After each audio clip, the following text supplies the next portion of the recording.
de Contas da União volta a enquadrar publicamente a Agência Nacional de Mineração para corrigir falhas em procedimentos internos. Desta vez, na emissão da chamada Guia de Utilização.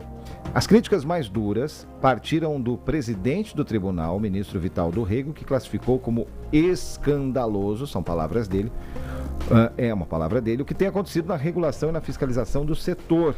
Para explicar mais sobre os problemas como essas guias de utilização e as falhas apontadas pelo TCU, nós conversamos hoje com o jornalista da Agência Infra em Brasília, Rafael Bittencourt.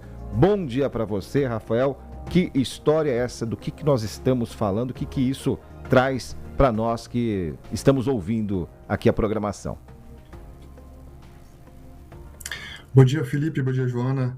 Então, para entender melhor o que significa essa guia, ela é um documento que é emitido pela Agência Nacional de Mineração ainda na fase de pesquisa.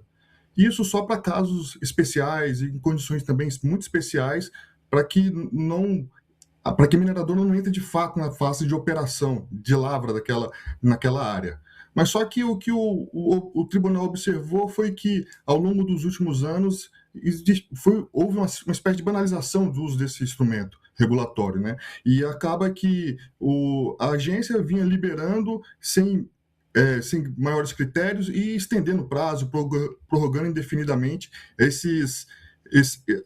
o direito de explorar por um período específico, né? E acaba que isso acabou dando margem para que ocorresse irregularidades, né? E esse é um dos pontos que o tribunal tem ultimamente analisado os procedimentos internos da agência, né? E isso veio à tona agora nessa semana, em sessão plenária do TCU, na quarta-feira.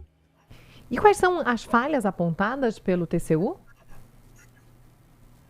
Então, as falhas era nessa falta de critério que a agência não vinha estabelecendo, né? E vinha estabelecendo, e aí no caso, e dava margem, inclusive, para que agentes públicos da própria agência fossem cooptados, fossem alvos de algum tipo de abordagem de mineradoras com práticas não muito republicanas, vamos dizer assim, e dando margem para negociar pagamento de propina. Inclusive, isso foi esteve presente no caso mais recente investigado pela Polícia Federal, que culminou na Operação Rejeito, levou à prisão, inclusive, no ano passado, de um dos diretores da agência, né? Então, o TCU chegou no momento que ele quer dar um basta em relação a isso, e estabeleceu um prazo de 30 dias para a agência apresentar um plano de trabalho com medidas efetivas para corrigir essas falhas.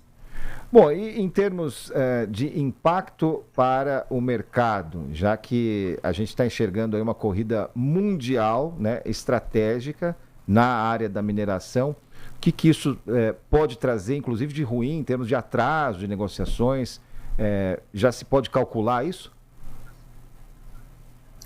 O mercado olha com atenção isso por conta que eles esperam que a agência espera contar com a agência que funcione dentro da moralidade, dentro do rito normal, né? E que para que esse novo mercado ele se desenvolva. E isso é o que não vem acontecendo ultimamente na agência. Ela foi uma das agências mais recentes a serem criadas e ainda não conseguiu se estruturar para atuar nessa área. E para você ter uma ideia, a agência ela cuida da parte de pesquisa, é só a primeira etapa que a agência autoriza as mineradoras a atuarem, né? E ainda depois devem requerimentos de lavra, uma análise profunda que inclusive envolve as fases de licenciamento, né?